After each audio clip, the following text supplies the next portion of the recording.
Hey there viewers, and welcome back to Grumpy Monkey Garage, where today we're doing a top 5 video, but I was thinking it needs to be an unusual video. No more top 5 cars. This is going to be top 5 tools not in your toolbox.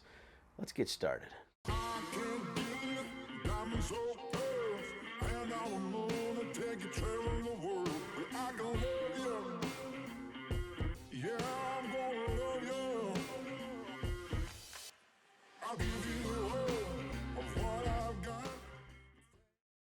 All right, number one on my list is going to be a big one, and you may or may not have space for this at your house, but there are places that will rent you a spot to park it, and that is a car hauler trailer.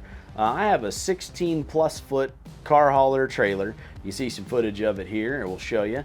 It's been the most useful thing I have bought in a long time. Now, I pull it with many different trucks. We've used it in challenges. I've used it to buy a lot of the cars you've seen on the channel because I can't afford nice stuff. So the stuff I buy, $300–400 vehicles, these things typically don't run. So being able to get them home to work on them, I don't want to pay for towing because I can't afford that either. So what I did is I got me a car hauler trailer. I didn't pay that much for it. I kind of got it in a trade deal, which was pretty nice, but effectively I traded about $1,000 worth of time and material to it, so I got it for about $1,000. Now I was looking around. You can find car hauler trailers today for a whole lot more, thanks inflation. These things are running between, I see them for $3,000 thereabout, all the way up to, do not pay $10,000 for a trailer. I will personally spank you. No, do not pay 10 grand for a car hauler. It's not that worth it.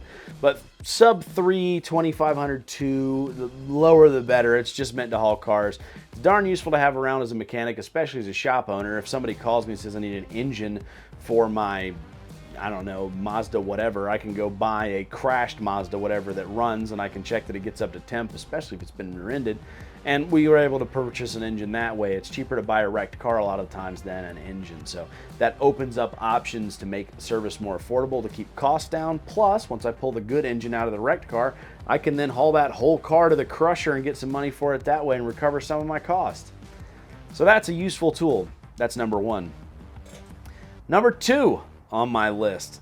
I like extra money and I like trailers, so why not combine them together? How about a mobile scrap trailer? Now, a lot of places have recycle bins, scrap bins, things like that, but here in Georgia, you can actually scrap the metal findings from your shop. Used brake rotors, busted radiators, all kinds of crap that comes off of customer cars. You stick them over here in a scrap bin and you'll be able to haul the whole bin off. You don't have to go through once a month and sort all your crap and throw it in the bed of your truck. Just put it straight in a trailer and then haul it off. Now, you can see the pictures of this trailer. It's mighty fine quality. It's got an '89 Chevy S10 bed on an old Ford Courier frame that's been chopped, with some old bed rails welded on the front to make the hitch. So yes, is it hillbilly? Absolutely is.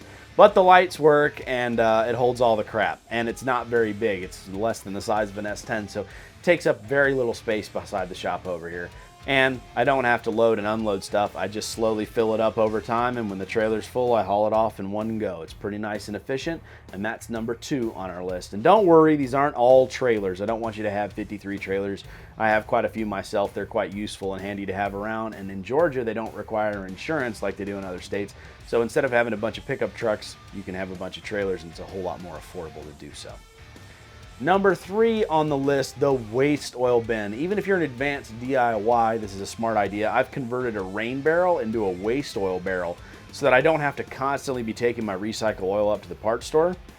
I just dump it in the same way you would dump in rain to the rain barrel, and then you go ahead and fill it all the way up, and there's a spigot on the bottom. You refill all those empty containers you didn't throw out because you're a hoarder.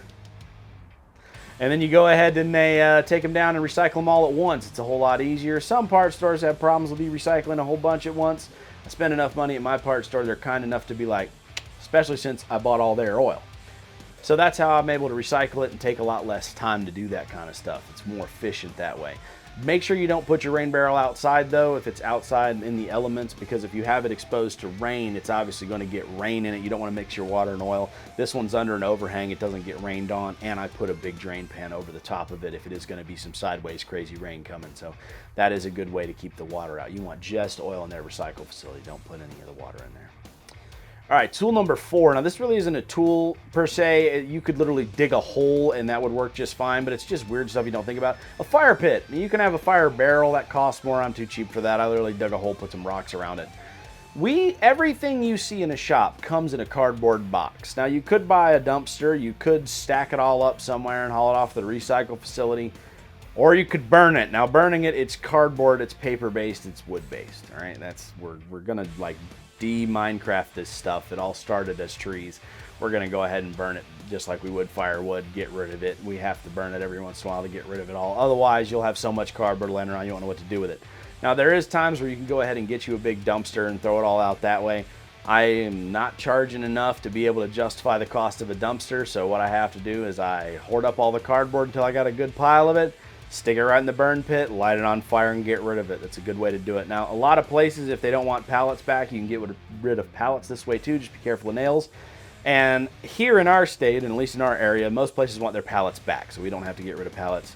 Of course, you could also build a shed out of pallets like I did to store all those extra materials you bought on sale. I had 4 hours free in the afternoon. I built a shed. Number 5 useful tool. This kind of applies to tool number 1, a power winch. Now, this one that you see here is mounted on my trailer, so it's just a cheap Badland winch. I think it's only like a 2,500 pound winch, and I don't really want to haul anything too much heavier than that, but you see in this video here, it pulled this F-150 up just fine. See, that's the power of American real tornadoes. No, I'm just kidding.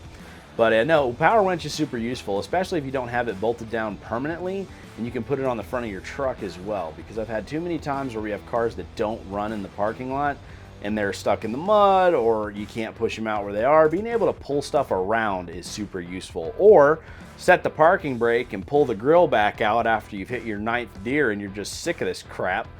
We've done some custom body work with a winch before, but we're not a professional body shop, so I just pull it until the hood closes and it's good to go.